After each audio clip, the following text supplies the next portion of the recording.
way.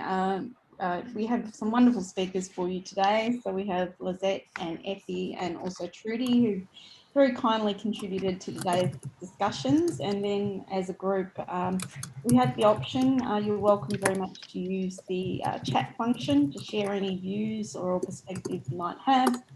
You're of course welcome to put your video on or not put your video on and contribute via audio. The other thing in the chat function is a Padlet. So I'm not sure if you've seen what a Padlet looks like before. I might just share my screen very briefly. But if you click on that link, essentially that will take you to that particular Padlet. Just 1 second. Padlet. And effectively it's like an online poster board for essentially sharing thoughts, ideas, anything that you'd like to share with the group. I will just quickly share my screen. Whiteboard, no. You can tell I'm not a Zoom aficionado. Anyway, we'll come back to that. But essentially, you can click on the link. Sorry. You just had it there. Oh, did I? We got a brief second of it. Oh, okay. Just 1 sec.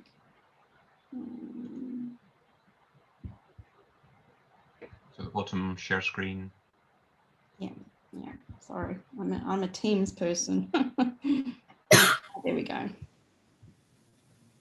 Okay, so this is what it looks like. You can just go down to that little button to the right bottom of the screen. That will allow you to put a little note up. So it's just basically like an online post-it note board, and then you can comment on other people's comments. You can vote people's comments up and down. So this is another tool that we'll be using throughout the session.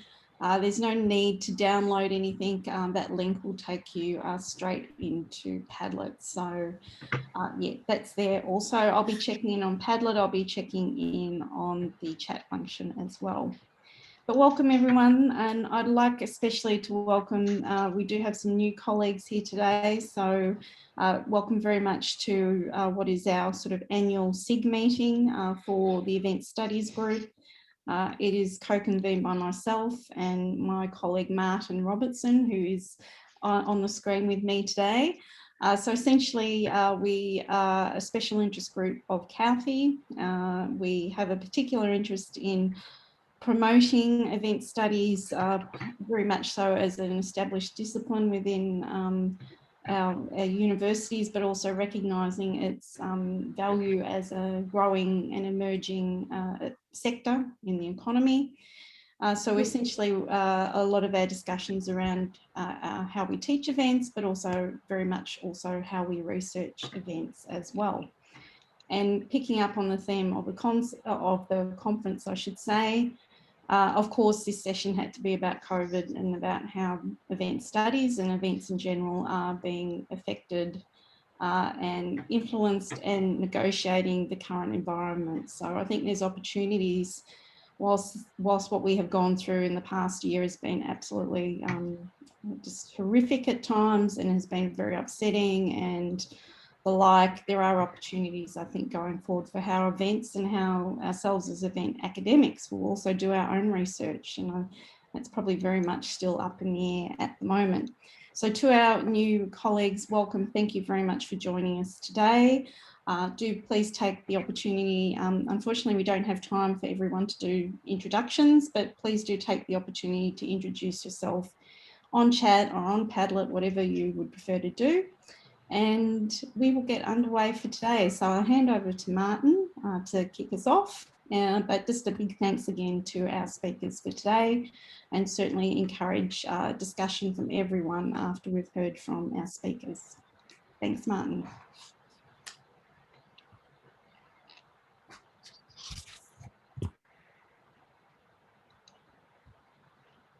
So can I just check everyone can see the screen?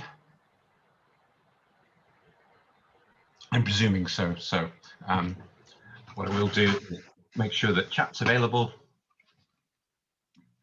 If I can. Oops. We can see your background, but no slides. But not the slides. Okay. Not the slides.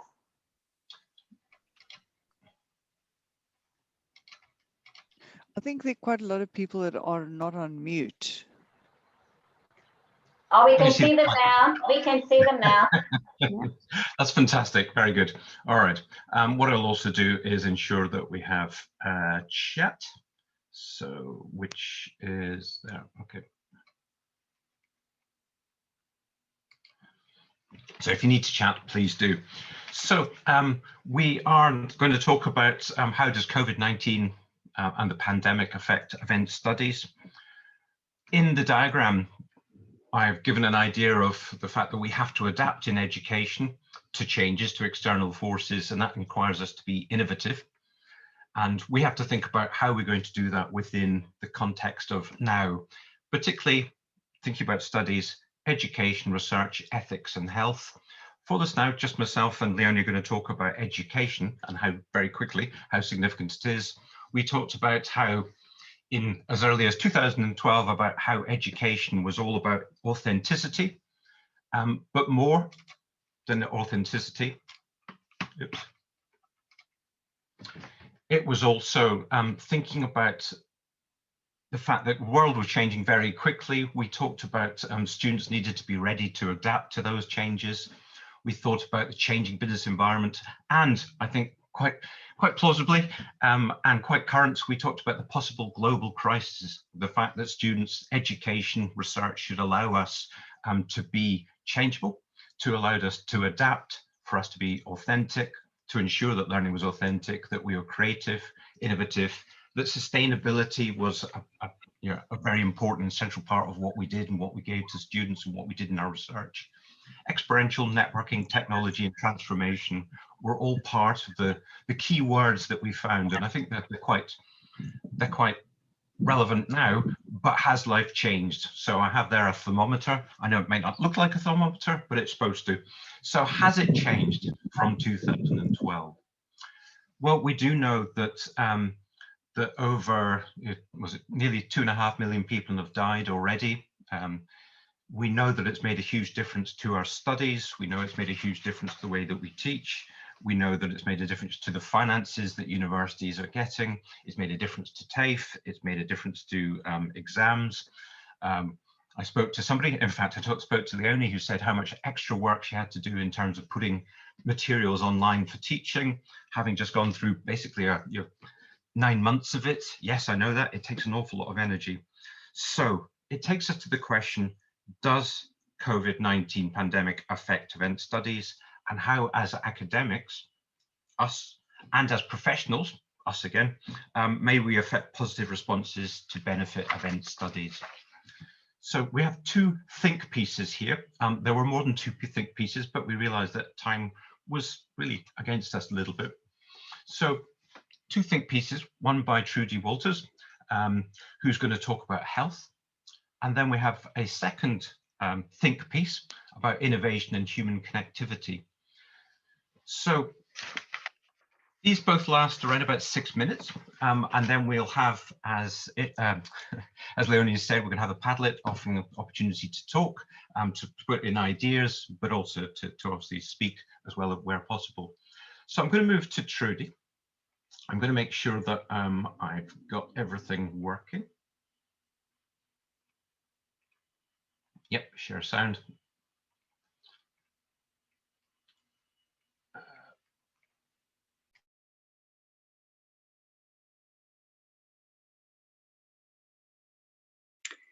Tēnā koutou katoa, and hello everyone.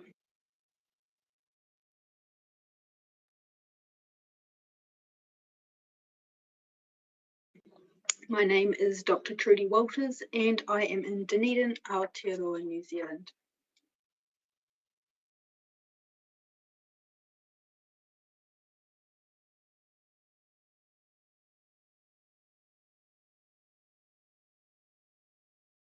Such as the Olympic Games.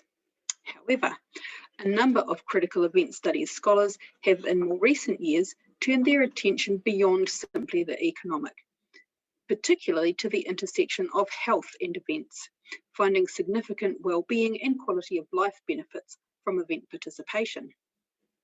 For example, cultural events, such as multicultural events I'm talking about rather than arts and culture events, may contribute to the creation of a psychological sense of community, especially for marginalised groups, and this creates a greater sense of welcome and belonging within the wider community.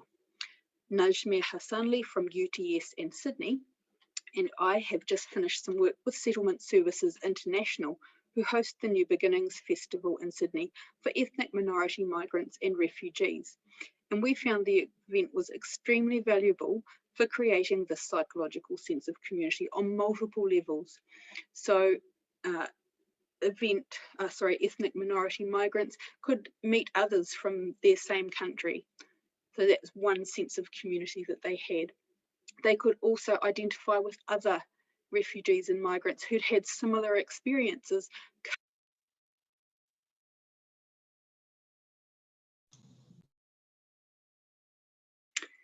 Tēnā koutou katoa and hello everyone.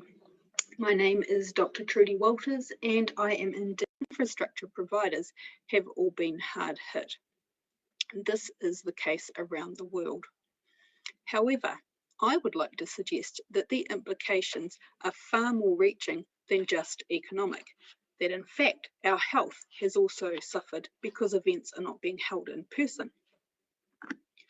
So, my viewpoint for discussion is this: how to adapt and respond to the pandemic for the benefit of event studies.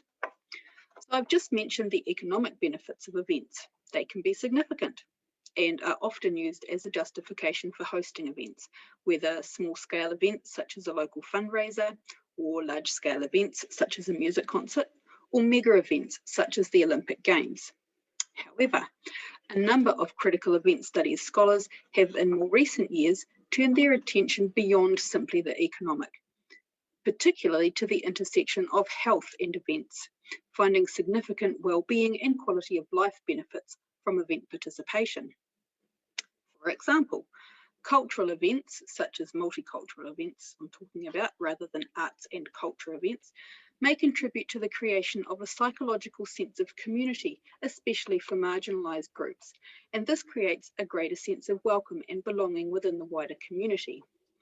Najmir Hassanli from UTS in Sydney and I have just finished some work with Settlement Services International, who host the New Beginnings Festival in Sydney for ethnic minority migrants and refugees.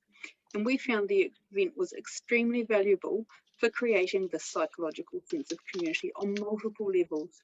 So ethnic minority migrants could meet others from their same country.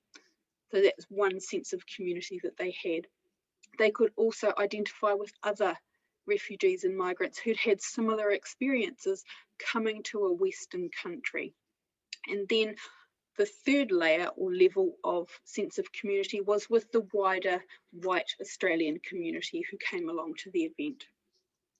Similar results were found in our research into 2 Diwali festivals here in New Zealand. And this time we took it a step further and we could demonstrate the links to subjective well-being as well through positive affect and increased efficacy. Business events also contribute to our well-being. For example, Carmel Foley, Judith Mayer, and of course Leonie and Martin and others have all done work that shows that academic conferences help us to develop friendships that enrich our professional and our personal lives, which in turn contributes to our subjective well-being. Ellen Jepson from the University of Hertfordshire in the UK and I have got a new book coming out in June, and it's on events and well-being. And the contributing authors provide overwhelming evidence that events contribute in meaningful ways to either fostering positive well-being or countering negative well-being, due in large part to the social nature of events and the shared interests of attendees. Now, interestingly, these health and well-being benefits accrued to event organisers, participants, volunteers, exhibitors, spectators, suppliers, and even non-attending local residents alike, and across event types and geographic contexts. But what do we mean by fostering positive well-being or countering negative well-being? An example of an event that contributes to a sense of positive well-being was Sandra Goh and her colleagues found with their research into Singapore winning a gold medal in swimming in the 2016 Rio Olympics. The sense of national pride made a difference to Singaporeans' subjective well-being, and it continues to do so 4 years later. When we talk about countering negative well-being, Philip Joy's work on the benefit of co-creating a photographic exhibition by and for men, gay men, is a powerful example. He found that through making photo collages of images of their own bodies, the participants were able to find peace with their body image and could use the photos as a discussion starter to share their experiences with people, thereby overcoming negative well-being for the sense of body image, shame and dissatisfaction that a lot of gay men have. Similarly, Troy Glover argued that events can help overcome negative well-being in the form of loneliness and social isolation, even during a pandemic if done well. So there's little doubt that the events industry has been significantly impacted by COVID-19, with events of all types around the world being cancelled or disrupted, from mega events, we're still yet to see about the Olympic Games, of course, to academic conferences such as CAUTHE, to smaller community events. And I'm sure we've all experienced disappointment in not being able to attend events that we'd like to. So it's cancellation and disruptions, and that includes things like having to pivot to a virtual or hybrid event, having a social distancing, contact tracing at events, if they're allowed to go ahead, have had really far-reaching consequences. So while many have noted the economic impacts, as I've said before, there are also less obvious implications, including those on our well-being and quality of life. I believe it will be important for critical event studies researchers to investigate how the cancellation and or the changing nature of events due to COVID-19, how they impact well-being, and work with practitioners to find solutions. So my question to you is this: how do we do that to best effect? Thank you, and I'm looking forward to the discussion.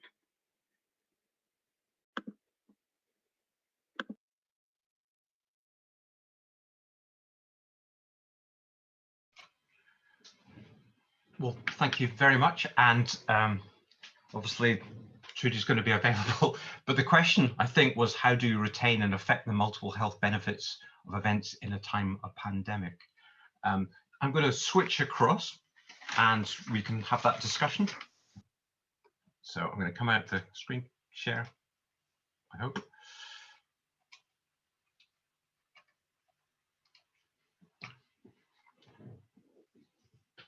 And I don't know whether Trudy and Leonie, would you like to take control? You're going to put the Padlet up.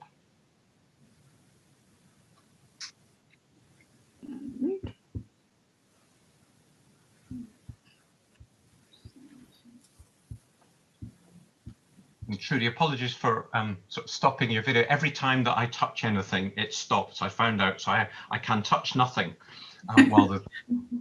So I can't actually put any chats in because it stops it. So it's my fault. I apologise. That's right. It's fairly painful listening to yourself, you know, on a video, but it's even more painful having to listen to it twice.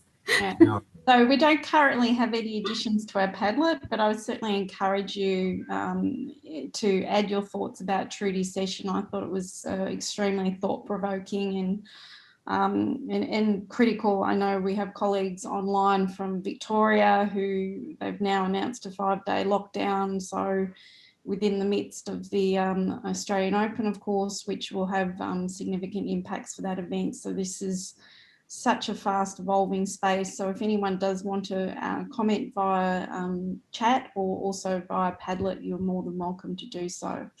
So it is there. You just need to click on that link. I think it was the first message in the chat message.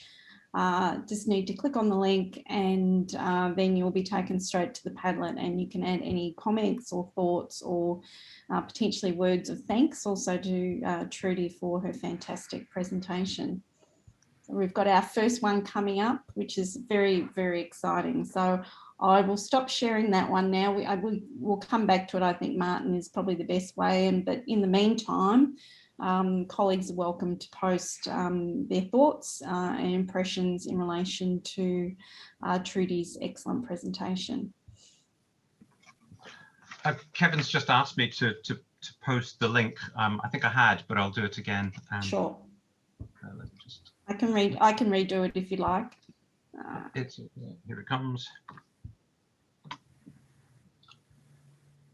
Did you get that, Kevin?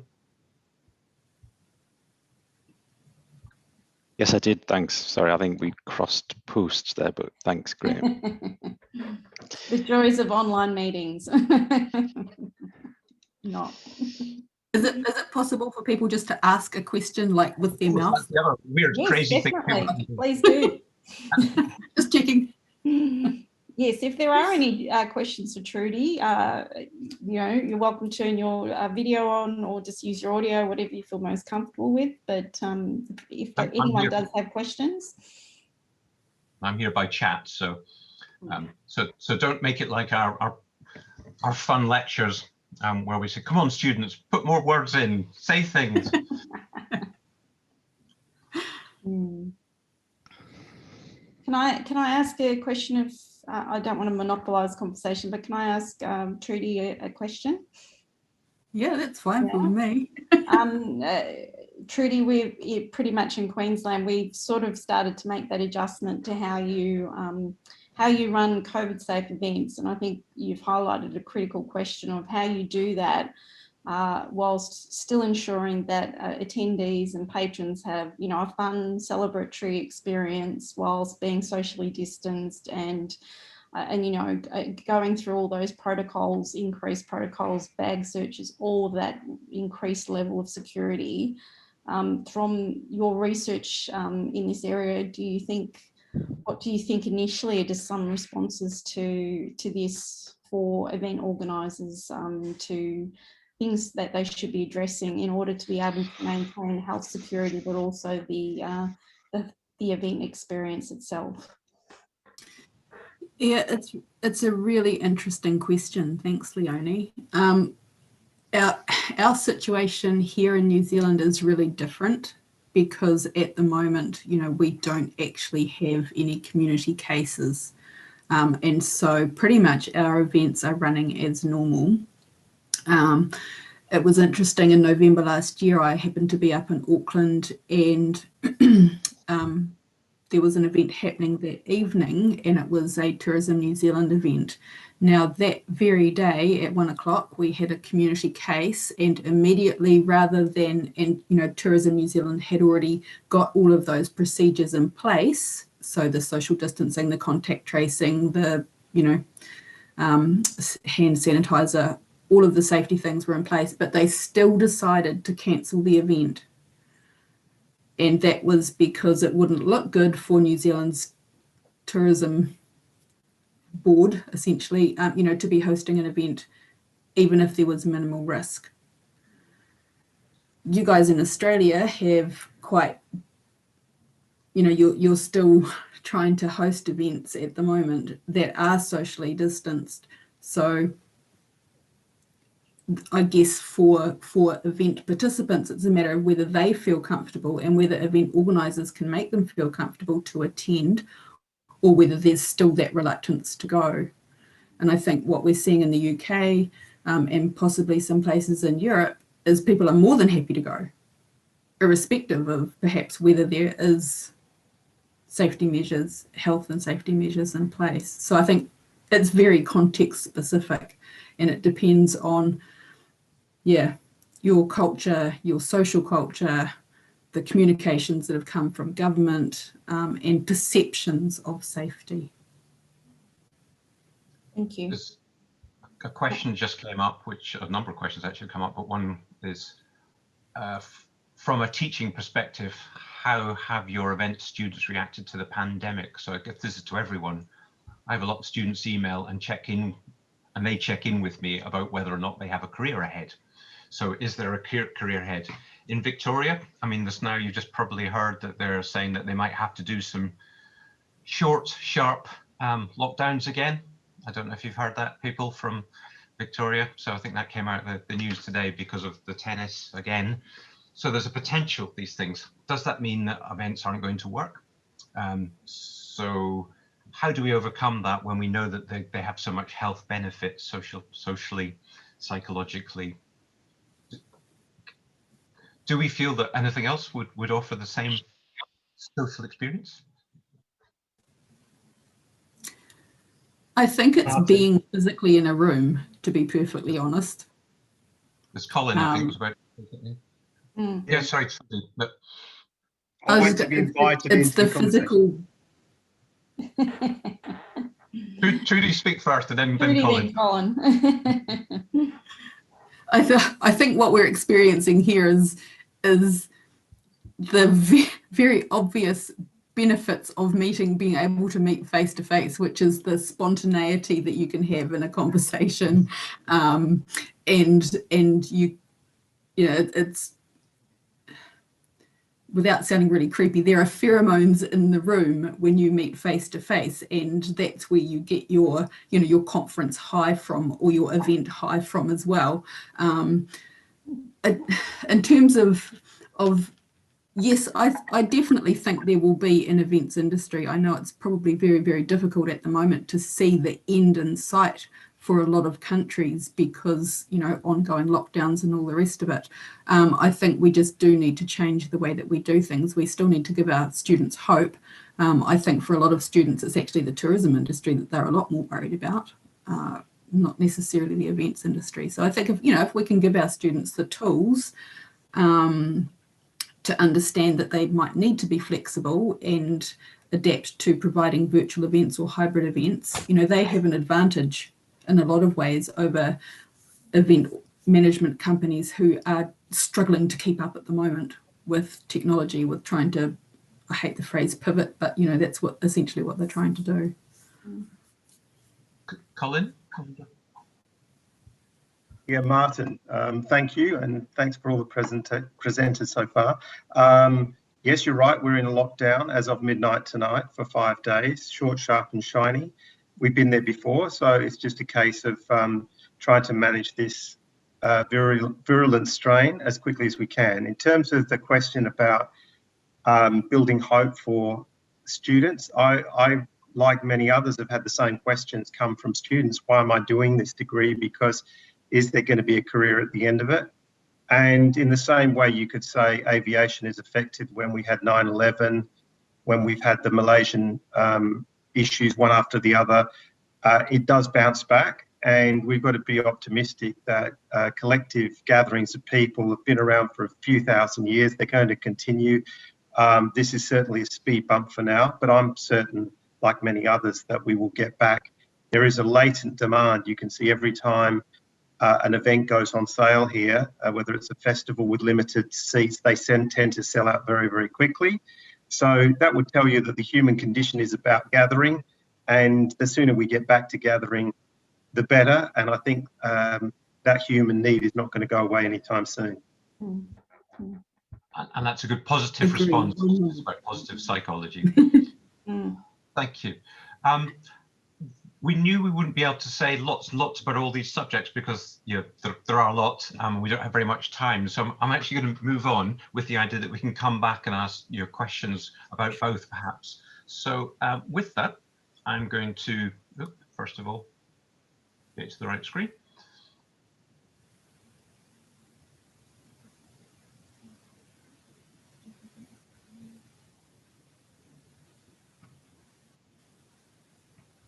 Oh, I seem to have what do you have in front of you? 3D slide. The slide, okay, with a discussion. Yeah. Okay, because I have, anyway, it doesn't matter what I have. We're going to move on.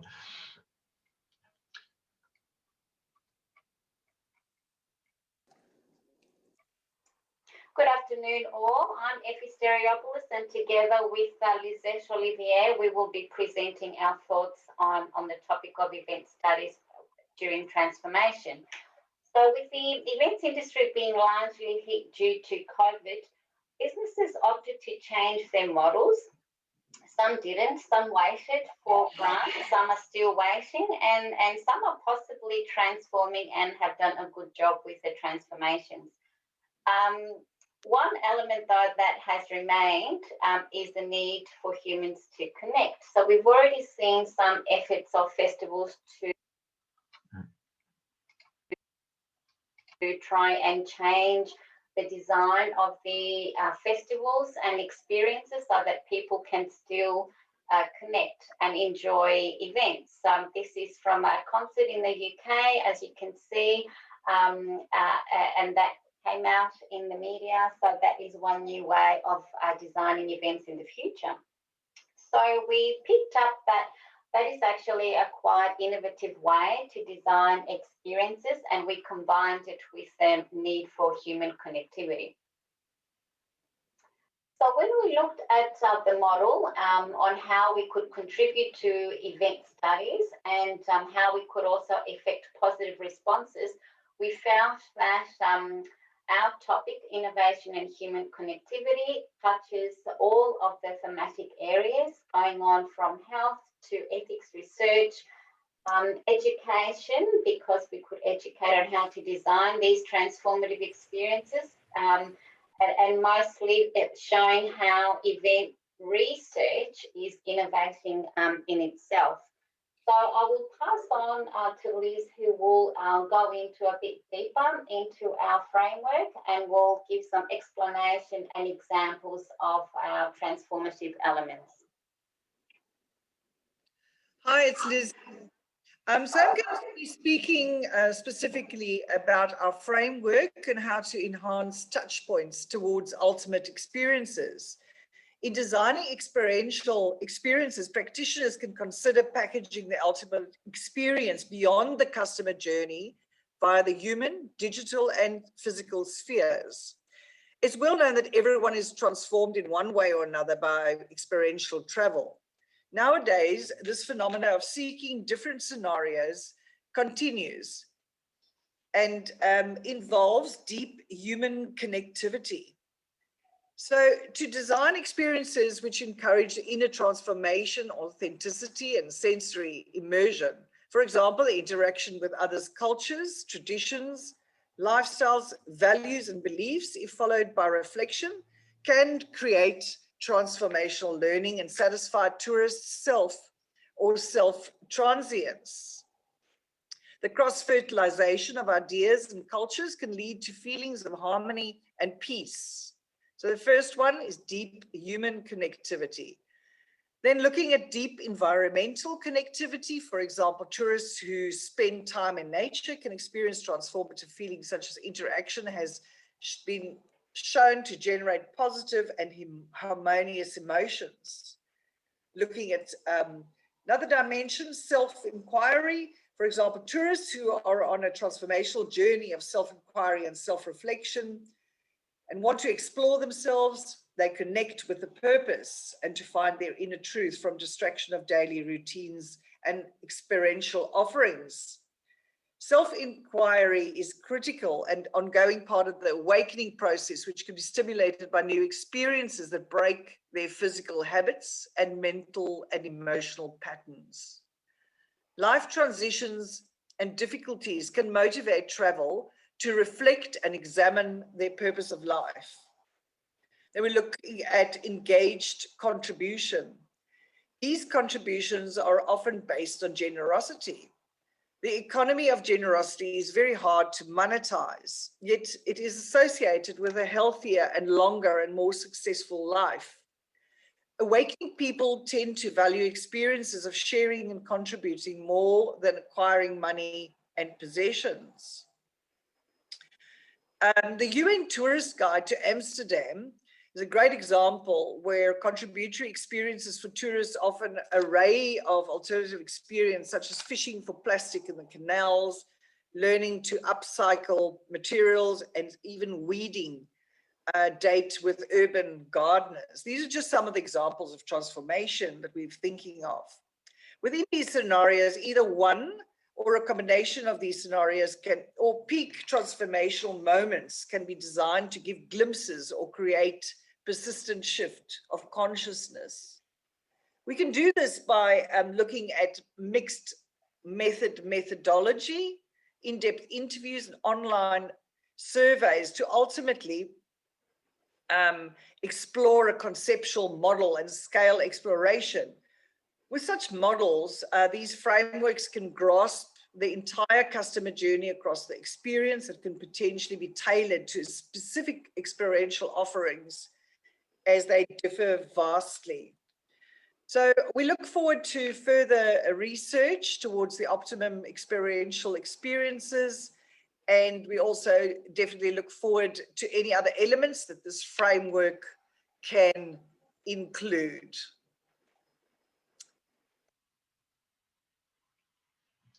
Well, thank you for that. So I don't know whether this is a fair summary, but going beyond the transactional, obviously utilizing the transformational, and you talked about optimum experience, new research into the optimum experience that events can offer, and how does that work, or how can that be seen within the context of now, and thinking about obviously the terrible effect of COVID. So I'm going to come off the screen.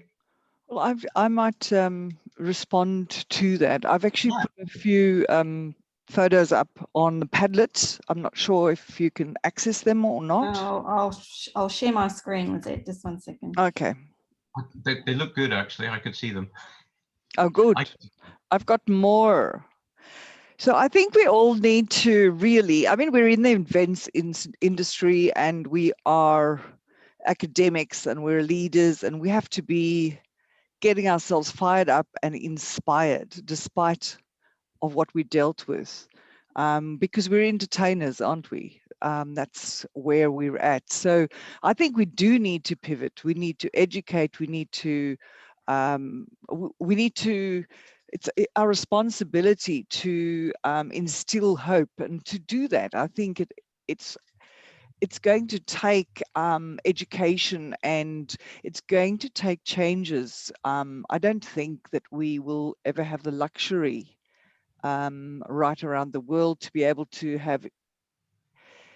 ignore the safety aspect, specifically in terms of in terms of the health crisis that may be something that will continue over the well into the future. So the photographs I've put up were of Byron Bay. I'm not sure. I don't look. It doesn't look like you.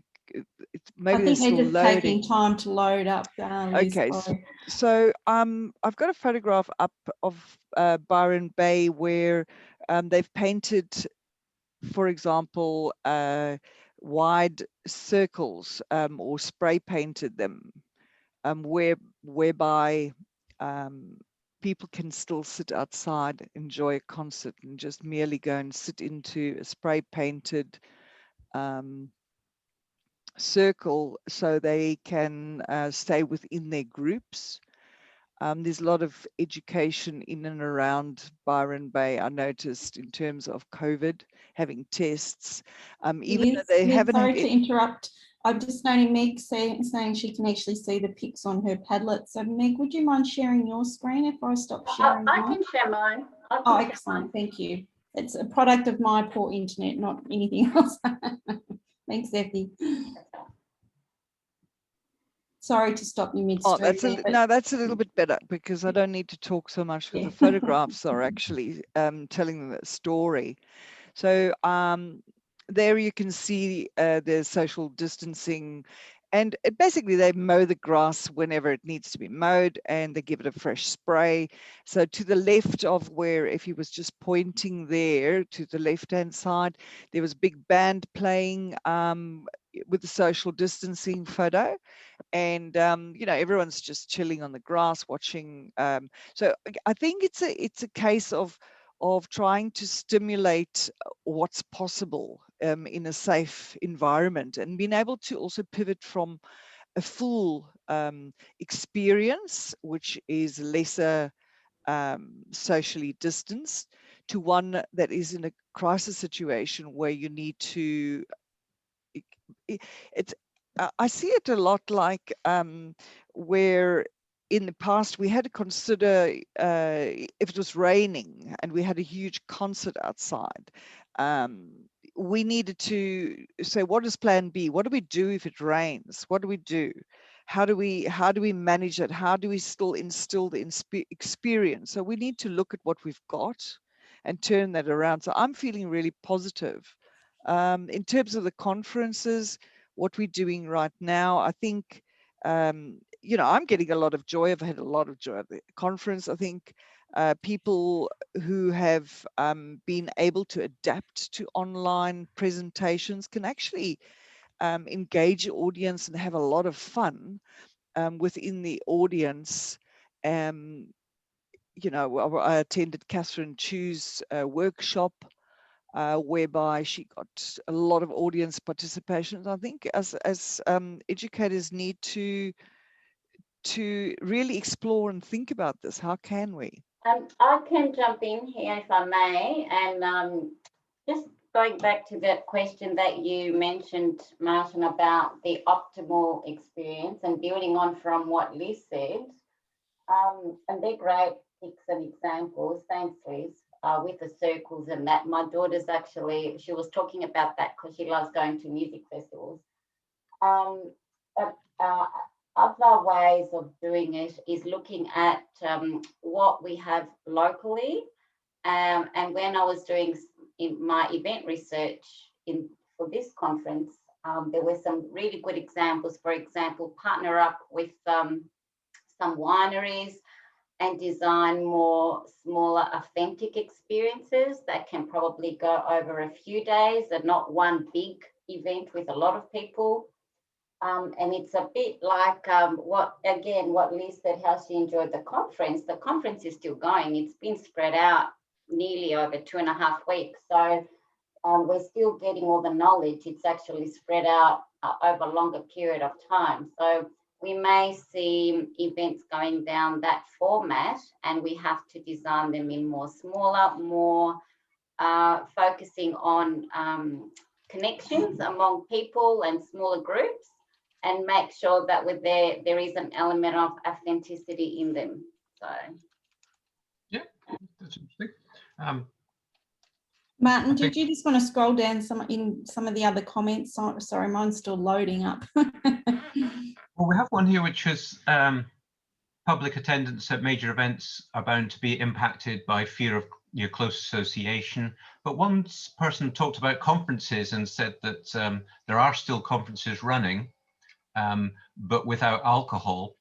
And so this idea of a new normal, can we have a new optimum, I think is really the question, whereby perhaps you're not having alcohol, perhaps there are fewer people, but the experience is still important. And that may be an area of research, of looking to see whether we can do things. I'm trying to read other questions. I'm sure we're all trying to imagine a CAUTHE without alcohol. Well, I'm having one. A CAUTHE without alcohol. A face-to-face one. And enjoying it immensely. But social distances does make a difference. I wonder if there's a particular demographic of attendees who would go to an event with COVID-safe pods. Like in the UK, there was a festival recently in Adelaide with pods. That's interesting. So different formats. So I think Lizette and Effie are right that there is opportunity. I mean, I think, and that's important, of the positive psychology, that there is positive psychology that's to be gained from events, and part of that positive psychology may come with new definitions and new types of changes. I have to say that our students in Scotland in particular have dealt with the change very effectively. They don't complain. They're actually pretty good about the fact your life has changed in terms of teaching and learning. Whether that stays the same or not, I'm not sure. Right, I'm going to have to stop and move on. So that was great. Thank you both very much indeed. I'm going to go to the next screen. You want me to stop share, Martin, or leave it like that? I don't mind. It's okay. I think I can actually take you out of it. So oh, it says we'll stop other people sharing. Do you want to continue? Yes. Sorry. Okay. So we thought, because we're covering, well, most of what's there in the diagram, but research and ethics. So I know Leonie was thinking about talking about this, but one of the things is, how do we conduct COVID safe fieldwork for event search? What other things do we have to think in regards to research and ethics? I think is a really important question. I wonder if people have a question or questions about that for Leonie. Well, no, just to hear from people maybe who haven't contributed so far, but I think we need to adjust as well, of course, as educators, and that's primarily probably what we've been doing, you know, getting all that teaching online. But then going forward, how do we conduct research in relation to events? It'd be great to hear from anyone who has an interest in relation to the topic, or may have already have been conducting some research on COVID safe events.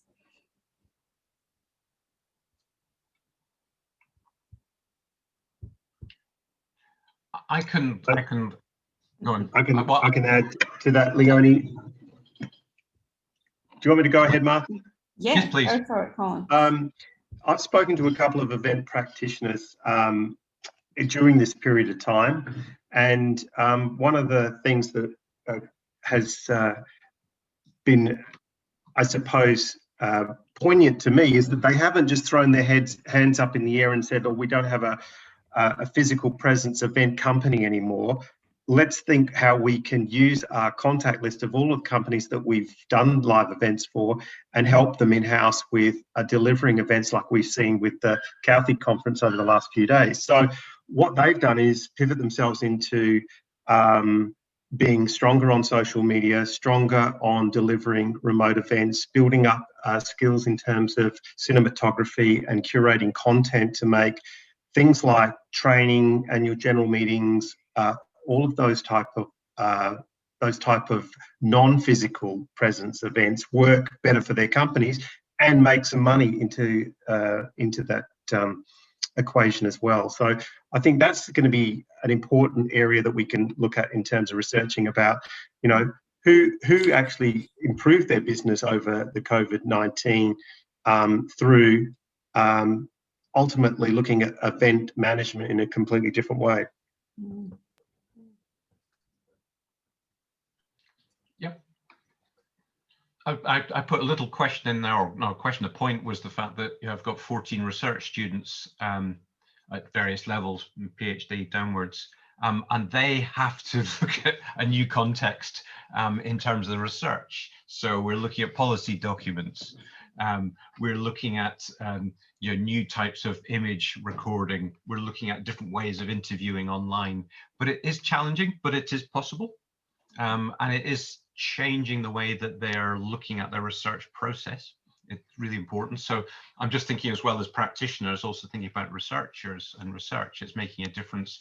I wonder if anyone else is worried about that, or indeed have students that they have to consider that for.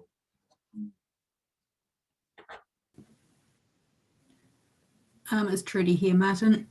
I think it's one thing that I've done quite a lot in the past is research into media discourses on events, and I think that might be particularly pertinent at the moment to see how they are framing events, whether these are events that go ahead perhaps despite government warnings, or despite not being seen as safe, or how are the narratives around events changing.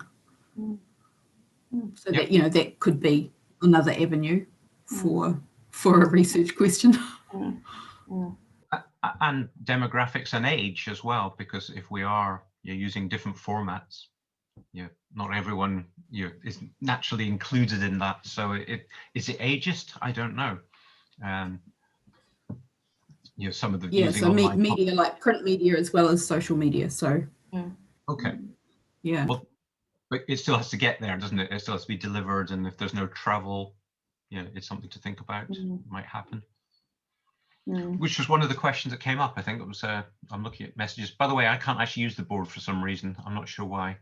At UTS, we have 90+ event capstone students who would normally put on live events, indeed. And in fact, they can't do that. So they had the option to do a COVID safe event plan. We supported them to put on virtual events. They really got a lot out of it. Yeah, great. So that's an example again of positive responses. But it is something that we definitely have to think about.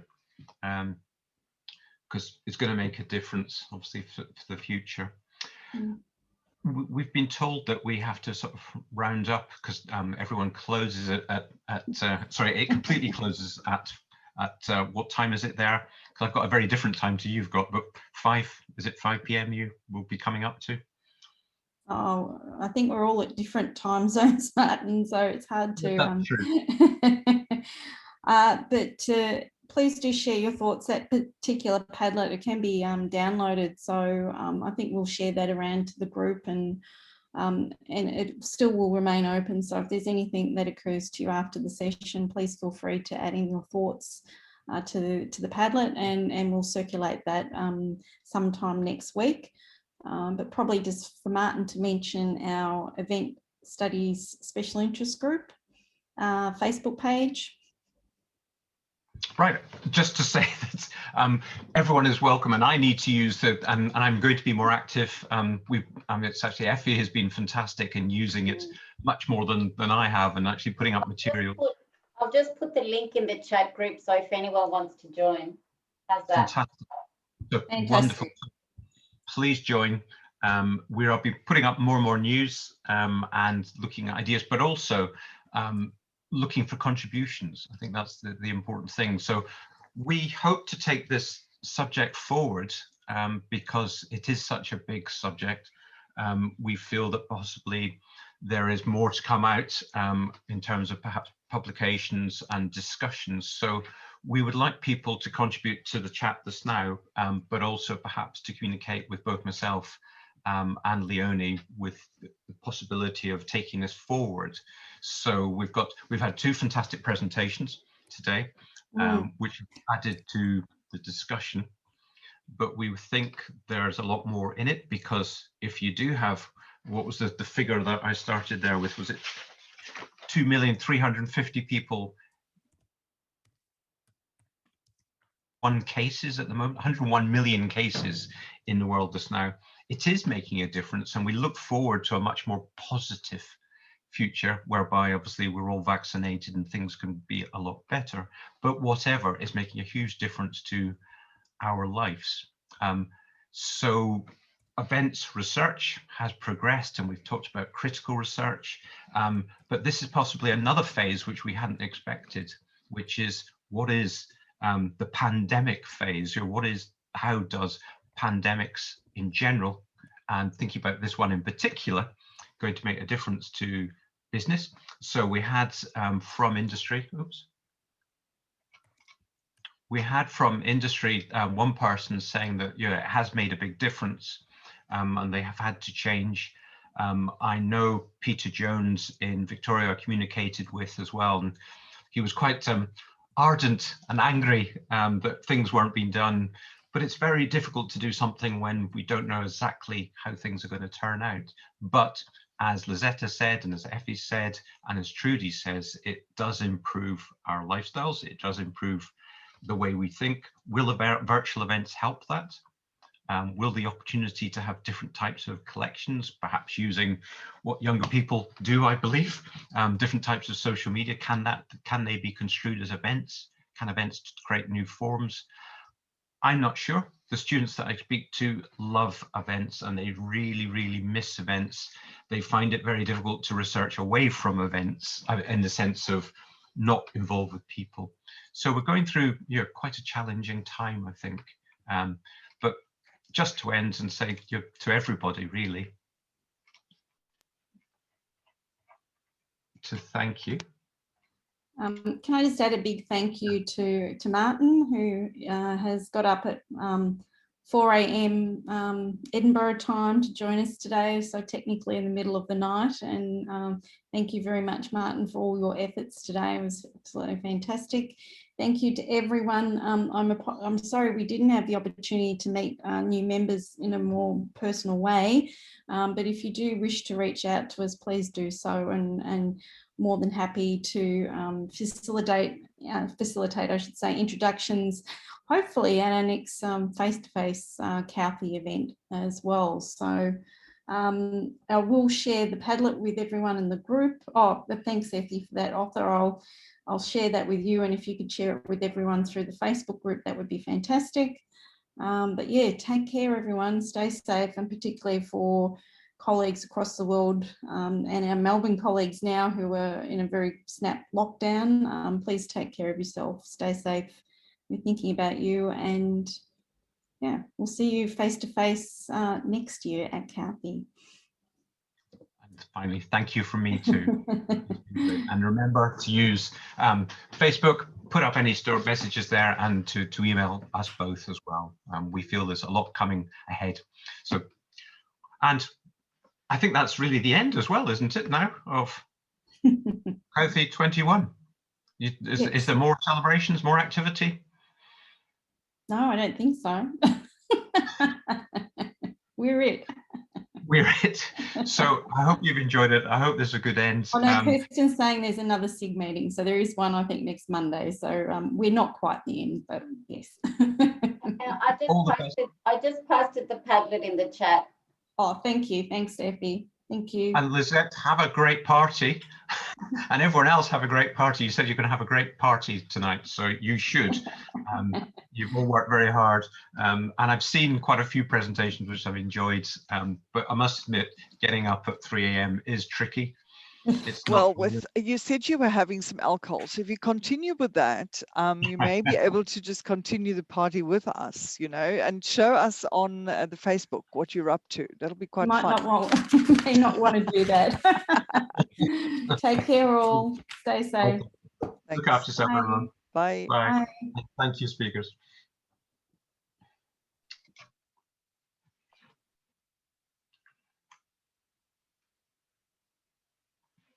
I'm actually going to wait to see if we are genuinely closed at 5 o'clock, because we were said we yeah, were. You've got 1 more minute with a few people. There are still 9 people in the room, and well, I think everyone's leaving. Yes, it really does. It cuts off because a Zoom is sort of timed on the minute.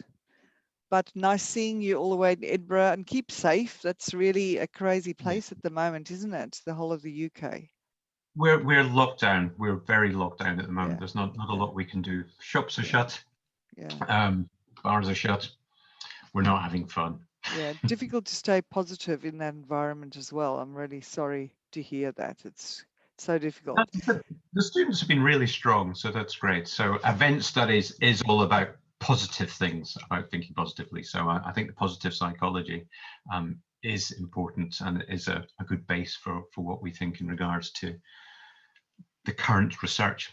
And there's going to be a positive future. It's going to be different, but it's going to be positive. I think so. And it's great that the vaccine is there now, and being more and more available. I think that's going to alleviate, and the summer's coming for UK as well, which is wonderful. I think that'll also make a big difference. So it's 1 minute past. I don't think anyone is going to. I'm going to leave and say au revoir and see you next year. All right, Martin, and everyone else. Thank you. Bye bye.